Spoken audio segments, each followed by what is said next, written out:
கர்த்தருடைய நாம் மகிமைப்படுவதாக. இந்த மாதத்திலும் இந்த முதல் நாளில் வந்திருக்கிற அருமையான பிள்ளைகளை ஒரு விஷயம் கூட நான் வாழ்த்தி வரவேற்கிறேன். கர்த்தர் உங்களை ஆசீர்வதிப்பார். யூதா புஸ்தகத்திலே அந்த 2 காரியத்தை நாம் தியானித்து இந்த யூதா புஸ்தகத்தை நான் முடிக்க விரும்புகிறேன். வரும் நாட்களிலே இந்த புதிய ஆண்டிற்காக நாம் அதிக நேரம் நாம் ஜெபிப்பதற்கு சில நேரங்களை நான் ஒதுக்க போறேன். அதனால தேவ பிள்ளைகள் உற்சாகமா இதில் கலந்து கொள்ளுங்கள். கர்த்தர் உங்களை ஆசீர்வதிப்பார். அல்லேலூயா, அல்லேலூயா சொல்லுமே. அங்கே வாசிக்கிறோம் 21வது வசனத்தை ஒரு வேகமாய் வாசிங்கள். தேவனுடைய அன்பிலே உங்களை காத்துக்கொண்டு நித்திய ஜீவனுக்கு ஏதுவாக நம்முடைய கர்த்தராகிய இயேசு கிறிஸ்துடைய இரக்கத்தை பெற காத்திருங்கள் போதும். இங்க யூதா இந்த நிருபத்திலே பல காரியங்களை நமக்கு கற்றுத்தந்தார். பல வாரங்களாக இந்த யூதா புஸ்தகத்திலிருந்து பல காரியங்களை நாம் கற்றுக்கொண்டோம். அல்லேலூயா சொல்லுமே, அல்லேலூயா சொல்லுமே. நாம் யார், நாம் எப்படி இருக்கணும், நாம் எப்படி இருந்தோம், நம்முடைய வாழ்க்கையிலே அது நிமித்தமாக வந்த பரிதாப நிலைமை என்ன, அது நிமித்தமாக நாம் பயன்படாமல் போனதின் நிமித்த நிர்பந்தம் என்ன, இப்படிப்பட்ட பல காரியங்களை நாம் கற்றோம். கடந்த வாரத்திலே நாம் ஆவிக்குரிய பயணத்திலே சொல்லுங்க நாம் எப்படி வாழ வேண்டும் என்கிற தலைப்பிலே நாம் இப்பொழுது முடிக்க விரும்புகிறேன். ஆவிக்குரிய பயணத்திலே முதலாவது நாம் எப்படி வாழ வேண்டும், அந்த மகா பரிசுத்தமான விசுவாசத்தின் மேல் உங்களை உறுதிப்படுத்திக் கொண்டு பரிசுத்த ஆவிக்குள் ஜெபம் பண்ணி. நம்முடைய ஆவிக்குரிய பயணத்திலே நமக்குள்ள என்ன இருக்கணும் சொல்லுங்க, விசுவாசம் இருக்கணும். அது எப்படிப்பட்ட விசுவாசமா இருக்கணும், அது மகா விசுவாசமா இருக்கணும், பெரிய விசுவாசமா இருக்கணும். அடுத்தது அது எப்படிப்பட்ட விசுவாசமா இருக்கணும், அது பரிசுத்தமான விசுவாசமா இருக்கணும்.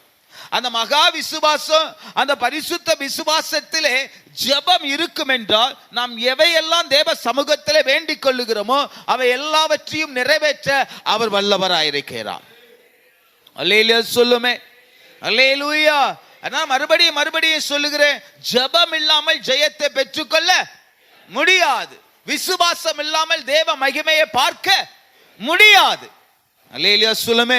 எந்த அளவுக்கு விசுவாசம் முக்கியமோ அந்த அளவுக்கு ஜெபம் முக்கியம். எந்த அளவுக்கு ஜெபம் முக்கியமோ அந்த அளவுக்கு பரிசுத்தம் முக்கியம். எந்த அளவுக்கு பரிசுத்தம் முக்கியமோ அந்த அளவுக்கு அர்ப்பணம் ரொம்ப முக்கியம்.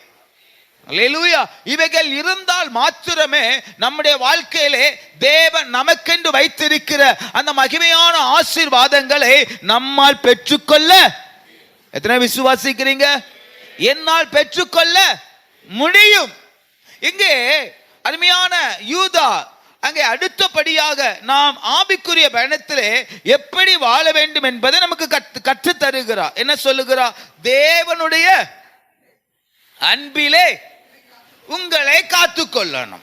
அல்லேலூயா சொல்லுமே, அல்லேலூயா சொல்லுமே. ரொம்ப முக்கியமான ஒரு காரியம். தேவனுடைய அன்பிலே நம்மளை நாம் என்ன செய்து கொள்ள வேண்டும், நாம் காத்துக்கொள்ள வேண்டும். அப்படின்னா நான் இப்படி சொல்லுகிறேன், தேவன் சில நேரங்களிலே நம்மை ஒதுக்கும் வண்ணமாக நாம் என்ன செய்யக்கூடாது, நாம் போய்விடக்கூடாது. அல்லேலூயா சொல்லுமே. அவர் நம்முடைய கரத்தை பிடிக்க வேண்டும். அவர் நம்முடைய கரத்தை பிடித்து நடக்க வேண்டும் என்றால் அவர் நம்மிடத்தில் என்ன வைக்க வேண்டும் சொல்லுங்க, அவருடைய அன்பை நாம் பெற்றுக்கொள்ள வேண்டும். அல்லேலூயா சொல்லுமே, அல்லேலூயா சொல்லுமே. எவர்கள் மீது தேவன் அன்பா இருக்கிறாரோ அவர்களை கர்த்தர் கடைசி வரைக்கும் அவர் கரம் பிடித்து நடத்த அவர் போதுமானவராயிருக்கிறார். அல்லேலூயா சொல்லுமே. பாருங்க, பழைய ஏற்பாட்டின் புஸ்தகமா இருக்கட்டு, புதிய ஏற்பாட்டின் புஸ்தகமா இருக்கட்டு, எவர்கள் மீது கர்த்தர் அதிகமாக அன்பு வைத்தாரோ அவர்களை அவர் என்ன செய்கிறார், அந்த நிமிடங்கள் தோறும் நொடி பொழுது அவர்களுடைய ஒவ்வொரு தேவைகளையும் அறிந்தவராய் அவர்களை சிறப்பாய் கர்த்தர் நடத்தினார். அல்லேலூயா சொல்லுமே. அது ஆபிரகாமா இருக்கட்டு, அது யோசேப்பாக இருக்கட்டு, அது யாக்கோபாக இருக்கட்டு, அது தாவீதாக இருக்கட்டு, அவர்கள் தேவனிடத்திலே அன்பை பெற்றது நிமித்தமாக அவர்கள் சரித்திர புருஷர்களாகவும் மாறினார்கள். யாரிடத்தில் அன்பு பெற்றது நிமித்தமாக? தேவனிடத்தில் அன்பை பெற்றது நிமித்தமாக அவர்கள் சரித்திர புருஷர்களானார்கள். அல்லேலூயா சொல்லுமே, அல்லேலூயா. முற்பிதாக்கள் என்று சொல்லுகிறோமே, தாவீது குமாரன் என்று இயேசுவுடைய தகப்பனாக முன்னறிவிக்கப்படுகிறாரே தாவீது, அப்படிதானே சொல்லப்படுகிறது, தாவீது குமாரன். அல்லேலூயா. அப்படிதான் அங்க பிறவை குருடன் கூட ஜெபிக்கும் போது எப்படி சொல்லுகிறார், தாவீது குமாரனே எனக்கு இறங்கு. சரித்திர புருஷர்களாய் இவர்கள் மாறினார்கள். எப்படி மாறினார்கள்? தேவனுடைய அன்பை பெற்றது நிமித்தமாக. அப்ப நம்முடைய வாழ்க்கையிலும் தேவ ஆசீர்வாதங்களை நாம் பெற்றுக்கொள்ள வேண்டுமானால், தேவன் நமக்கென்று வைத்திருக்கிற அந்த நன்மைகளை நாம் சுதந்திரித்துக் கொள்ள வேண்டுமானால், நாம் தேவனுடைய அன்பிலே நிலைத்திருக்க வேண்டும். அல்லேலூயா சொல்லுமே, அல்லேலூயா சொல்லுமே. பாருங்க, அநேக நேரங்களிலே இந்த அன்பிலே நாம் பிரியும் போதுதான் நமக்கும் தேவனுக்குள்ள ஒரு பெரிய ஒரு பிளவு வருகிறது. அல்லேலூயா சொல்லுமே. பாருங்க, அங்கே உவமையாக ஒரு சம்பவத்தை கர்த்தர் நமக்கு காட்டுகிறார். மேய்ப்பன் எத்தனை ஆடுகளை கொண்டு சென்றார்? 100 ஆடுகளை கொண்டு செல்லுகிறார். அதுல ஒரு ஆடு மேய்ப்பனுடைய மந்தையை விட்டு பிரிந்து போனது. அதை நான் இப்படி சொல்லுகிறேன், அந்த மேய்ப்பனுடைய அன்பை உதறி தள்ளி போனது. இல்லை என்றால் மேய்ப்பனுடைய அன்பை மறந்து போனது. நடந்தது என்ன? முட்களுக்குள்ள என்ன செய்தது? சிக்கிக் கொண்டது. அது நிமித்தமாக சரீரத்தில் என்ன வந்தது? காயங்கள் ஏற்பட்டது. காரணம் என்ன?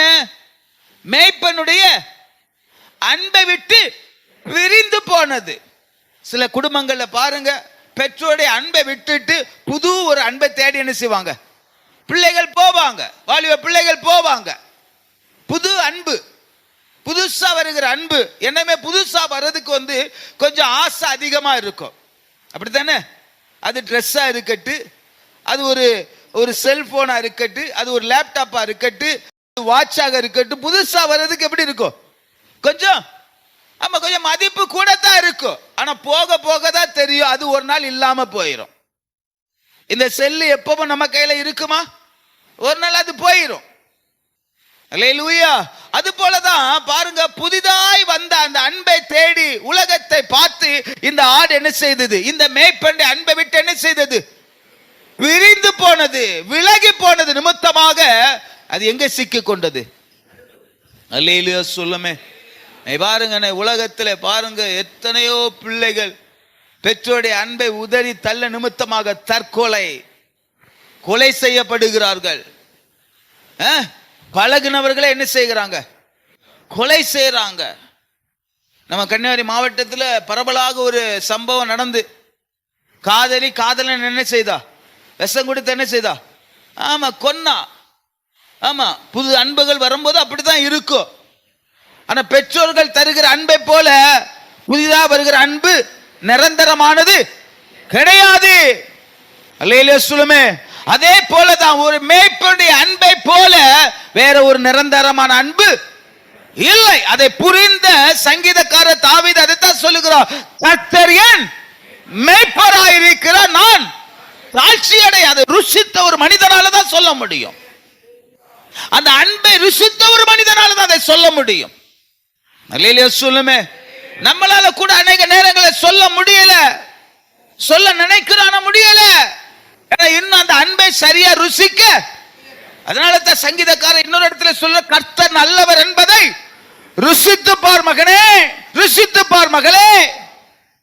நம்ம வேற எல்லாம் ருசிப்பதற்கு ஆசைப்படுவோம். அல்லேலூயா. இந்த வேத வசனத்தை ருசிப்பதற்கு அநேகர் விரும்புவது இல்லை. குடும்பத்தை விரும்புகிறோம், பிள்ளைகளை விரும்புகிறோம், உறவுகளை விரும்புகிறோம். அல்லேலூயா. இந்த வேதத்தை நீ ருசிப்பா என்றால் என் தேவனுடைய அன்பிலிருந்து ஒன்னை ஒருவரும் பிரிக்க முடியாது. கரங்களை தட்டி கர்த்தரை மகிமைப்படுத்து.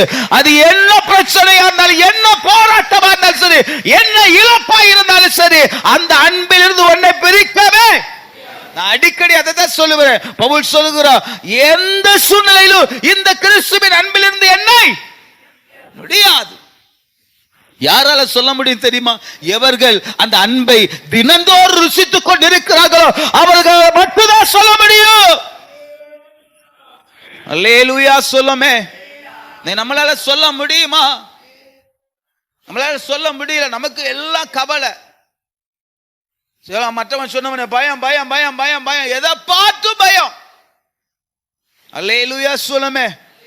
அந்த அன்பு இருக்குமா? நான் இந்த பயம் ஏமாத்துறோம், இந்த போராட்டம் ஏமாத்துறோம், இந்த பிரச்சனை ஏமாத்துறோம், இந்த ஏமாற்றம் ஏமாத்துறோம். அல்லேலூயா சொல்லுமே. அல்லேலூயா சொல்லுமே. அப்ப இந்த அன்பை நாம் தினந்தோறும் என்ன செய்து கொள்ளணும்? அதைத்தான் நாங்க யூதா சொல்லுகிறோம். அந்த அன்பை நீங்கள் காத்துக் கொள்ளுங்கள்.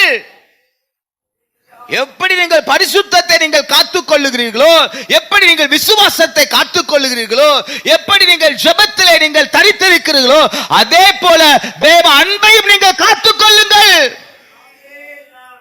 அல்லேலூயா சொல்லுமே. அல்லேலூயா சொல்லுமே. அப்ப தேவ அன்பை காத்துக் கொள்ளணும்னா இன்னொரு அன்பை தேடி போக கூடாது. இன்னொரு அன்பை தேடி போக கூடாது. அல்லேலூயா சொல்லுமே. பாருங்க, ஒரு கணவன் மனைவிக்குள்ள எப்ப பிரச்சனை வரும் சொல்லுங்க பாப்போம். எப்ப பிரச்சனை வரும்? என்னைக்கு இந்த மனுஷன் இந்த மனைவியை விட்டு வேறொரு இடத்துல இல்லைன்னா வேறொரு வேலை மீது இல்லைன்னா சிலவங்க பிள்ளைக்கு மீது ரொம்ப அதிக ஆசை வைப்பாங்க, மனைவி மீது நினைச்ச மாட்டாங்க, ஆசை வைக்க மாட்டாங்க, அன்பு வைக்க மாட்டாங்க. அப்ப அங்க பிரச்சனை வருமா வராதா? வரும். அல்லேலூயா அல்லேலூயா. நீ யார்கிட்ட தான் முதல் அன்பா இருக்கணும்? உடன்படிக்கை பண்ணின சொல்லுங்கம்மா, மனைவிடத்தில் அன்பு இருக்கணும். உடன்படிக்கை பண்ணின கணவனிடத்துல தான் உன்னுடைய முதல் அன்பு என்ன செய்யணும்? இந்த உலகத்துல இருக்கணும். ஆனா இன்னைக்கு என்னது அப்படி இருக்குதா? சிலவங்க சொல்லுவாங்க, எனக்கு வேலை தான் முக்கியம், எனக்கு வேலை தான் முக்கியம், எனக்கு பிள்ளைகள் தான் முக்கியம். பிள்ளைகள் முக்கியம் இல்லைன்னு சொல்லல, வேலை முக்கியம் இல்லைன்னு சொல்லன.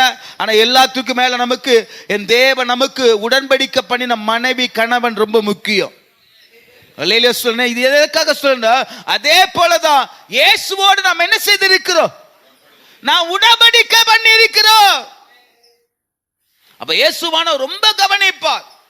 ஒரு கணவன் எப்படி கவனிக்காரோ, ஒரு மனைவி எப்படி கவனிக்காரோ, அதே போல இயேசுவானவர் கவனித்துக் கொண்டே இருப்பார். நீ என்னோடு என்ன செய்திருக்கிறாய்? நீ உடன்படிக்கை பண்ணி இருக்கிறாயே. அதைத்தான் அங்க வெளிப்படுத்துற புத்தகத்தில் சொல்லப்பட்டிருக்குது. ஆதியிலே கொண்ட அன்பை நீ விட்டாய். அல்லேலூயா சொல்லுமே. அப்ப நீ ஆதியிலே கொண்டிருந்த அன்பை நீ விடும்போது பிரச்சனை தானா வரும், போராட்டம் தானா வரும். நீங்க பிரச்சனை தேடி போக வேண்டிய அவசியமே இல்ல. பிரச்சனை வரும், போராட்டம் வரும். ஆனா வந்து இன்னைக்கு சிலதுக்கு திருந்துக்குதா? திருந்தவே செய்யாது, திருந்தவே செய்யாது. அப்படி சில கூட்டங்கள் இருக்கும். திருந்துறவர்களுக்காக ஆண்டவருக்கு நன்றி சொல்லுகிறேன். அல்லேலூயா சொல்லுமே. இரண்டாவது ஒரு காரியத்தை சொல்லி நான் வேகமாய் முடிக்கிறேன். அங்கே சொல்லப்பட்டு இருக்கிறது, நித்திய ஜீவனுக்கு ஏதுவாக நம்முடைய கர்த்தராகிய இயேசு கிறிஸ்துவின் இரக்கத்தை பெற காத்திருங்கள். அல்லேலூயா சொல்லுமே. இரக்கத்தை பெற காத்திருக்கணுமா? இரக்கம் எதுக்கு சொல்லுங்க? இரக்கம் எதுக்கு? இரக்கம் எதுக்கு சொல்லுங்க? எதுக்குமா இரக்கம்? இப்ப பாருங்க, நம்ம பிள்ளை சில நேரம் வந்து கேட்க, அம்மா அம்மா என்னம்மா, அம்மா சொல்லுவாங்களா சொல்ல மாட்டாங்களா? அம்மா அம்மா என்ன என்ன நீங்க பிள்ளையே வளர்க்கலையா? என்ன சொல்லுவாங்க? அம்மா அம்மா என்ன என்ன அடிக்காதீங்கம்மா, என்ன மன்னிச்சிருங்கப்பா, இந்த ஒரு தடவை என்ன மன்னிச்சிருங்க. நம்ம அங்க என்ன காட்டுறோம்? இந்த வார்த்தையை கேட்ட நம்ம என்ன காட்டுறோம்? பிள்ளை மீது இரக்கத்தை காட்டுறோம். எடுத்த கம்பை என்ன செய்கிறோம்? கீழே வைக்கிறோம். அடிக்கணும்னா எடுத்தோம். ஆனா அந்த சத்தத்தை கேட்டவன நமக்கு அடிக்க மனசு. அல்லேலூயா. என்னைக்கோ கர்த்தர் உங்களை அடிக்க வேண்டியது. அவர் இன்றைக்கும் அவர் உங்களை அடிக்காமல் அவர் காத்து வருகிறார். ஏனென்றால் அவருடைய இரக்கம் உங்கள் மீது இருக்கிறது. அல்லேலூயா அவருடைய இரக்கம் இல்லைன்னா நீ என்னைக்கோ என்னைக்கோ முடிஞ்சிருக்கும். என்னைக்கோ குழிக்குள்ள போயிட வேண்டியவங்க. அல்லேலூயா சொல்லுமே, அல்லேலூயா சொல்லுமே. என் தேவன் நம்மை மன்னித்து மன்னித்து அவருடைய சமூகத்திலே பண்ணுகிற ஜெபத்திற்கு கர்த்தர் பதில் கொடுத்து அவருடைய இரக்கத்தை கர்த்தர் நமக்கு வெளிப்படுத்தி வருகிறாரே. இது எதற்காக தெரியுமா? இங்கே கர்த்தர் நம்மை ஆயத்தப்படுத்துவதற்காக. சில தருணங்களை, சில வாய்ப்புகளை கர்த்தர் இரக்கம் பாராட்டி அவர் நம்மை புடமிட்டு கொண்டே இருக்கிறார். அதனால தான் அங்கே சொல்லப்பட்டு இருக்கிறது, நித்திய ஜீவனுக்கு ஏதுவாக. எதற்காக இந்த இரக்கம்? எதற்காக இந்த தயவு? எதற்காக இந்த நாட்கள் உனக்கு கொடுக்கப்பட்டு இருக்கிறது? நீ நித்திய ஜீவனை அடைய வேண்டும். கரங்களை தட்டி கர்த்தரை மகிமைப்படுத்து. இந்த இரக்கத்தை இந்த உலகத்தில் நீ பெற்றுக் கொண்டது இந்த உலகத்தில் இன்னும் நீ சூகித்து வாழ்வதற்காக அல்ல. கர்த்தர் என்னை மன்னித்து விட்டார், இனி பரவாயில்லை, அப்படி வாழ்வதற்கு அல்ல. இந்த நாட்களும் இந்த வருடங்களும் இந்த வாரங்களும் உனக்கு கர்த்தர் கிருபையாய் கர்த்தர் கொடுக்கிறார் என்றால் ஒன்று புரிந்து கொள், உன்னை கர்த்தர் புதிதாக்க விரும்புகிறார். உங்களை கர்த்தர் புதிதாக்க விரும்புகிறார். அல்லேலூயா சொல்லுமே. நம்மோடு பழகின எத்தனை பேரோ மண்ணுக்குள்ள பொய்யாச்சு. நம்மளோடு கர்த்தரை ஆராதித்த எத்தனை பேரோ மண்ணுக்குள்ள பொய்யாச்சு. ஆனா கர்த்தர் நம்மளை இன்றும் கர்த்தர் காத்து வருகிறார் என்றால் நீங்க பெரிய பரிசுத்தவான்கள் அல்ல, நீங்கள் நீதிமான்கள் அல்ல. நீதிமான்கள் ஆகும்படியாக, நீங்கள் பரிசுத்தத்தில் இன்னும் வளரும்படியாகவே கர்த்தர் நாட்களை கூட்டி தந்திருக்கிறார். விசுவாசிக்கிற பிள்ளைகள் கரங்களை தட்டி அல்லேலூயா சொல்லுமே. அப்ப இதை பெறதுக்கு நம்ம என்ன செய்யணும்? அந்த இரக்கத்தை பெற நம்ம என்ன செய்யணும்? கடைசியாக என்ன சொல்லி முடிக்கிறார்? காத்திருக்கணும். எங்க காத்திருக்கணும்? ரயில்வே ஸ்டேஷன்ல போய் காத்திருக்க கூடாது. எங்க காத்திருக்கணும்? பக்கத்து வீட்டுல போய் காத்திருக்க கூடாது. அல்லேலூயா. தேவன் நமக்கு தந்த சபையில காத்திருக்கணும். அல்லேலூயா. இன்னைக்கு நிறைய பேருக்கு தந்த சபை முக்கியம் அல்ல. சரி, அது ஒரு பகுதி, அதை பேசினா ஒரு பெரிய டாபிக். அதனால உங்க விருப்பம் போலே நான் உங்களை விடுறேன். நீங்க எப்படியாவது ஜெபித்து எப்படியாவது பரிசுத்தத்துல பலப்பட்டு நீங்க அங்க போனா போதும். நீங்க எங்க போனாலும் எனக்கு பரவாயில்லை. எங்கேயா போய் நீங்க ஆராதிக்கிறீங்க, நீங்க அங்க போயிடணும். அல்லேலூயா. அந்த நித்திய ஜீவனுக்கு ஏதுவாக உங்களை நீங்கள் ஆயத்தப்படுத்துவீர்கள் என்றால் நீங்கள் பாக்கியவான்கள். இங்க விசேஷித்த கூட்டம், இங்க ஆளை பார்க்க முடியல. சில ஆட்களை சரி எங்க போனாங்களோ எதுக்கு போனாங்களோ நமக்கு தெரியாது, நான் அதை விட்டுறேன்.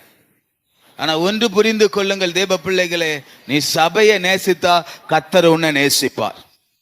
நீ சபையில் அன்பு கூர்ந்தனா கர்த்தர் உன்னிடத்தில் அன்பு கூறுவார். நான் எல்லாம் அப்படித்தான் இருந்தேன். என் சபையை விட்டு நான் பிரிகிறது வரைக்கும், நான் ரட்சிக்கப்பட்ட சபையை விட்டு நான் பிரிகிறது வரைக்கும், எங்க வேற சபையே இல்லையா? ஒரு சபைக்கு கால் வச்சே கிடையாது. வேற ஒரு மேய்ப்பனை நான் எனக்கு அப்பனா வச்சதே கிடையாது. எனக்கு ஆவிக்குரிய தகப்பனா அவர் தான். அல்லேலூயா சொல்லுமே, அல்லேலூயா சொல்லுமே. நீ வாரீங்க, தேவ சமூகத்தில் ஜெபிக்கிறீங்க, எங்க போறீங்கன்னு மேய்ப்பனுக்கு தெரிய மாட்டேங்குது. அல்லேலூயா சொல்லுமே. அதனால் அருமையான தேவ பிள்ளைகளே, தேவனுடைய இரக்கத்தை பெற காத்திருங்க, தேவனுடைய அன்பை பெற காத்திருங்க. அல்லேலூயா சொல்லுமே. எல்லாவற்றிற்கு மேலாக அந்த நித்திய ஜீவனுக்கு ஏதுவாக உங்களை நீங்கள் ஆயத்தப்படுத்துங்கள்.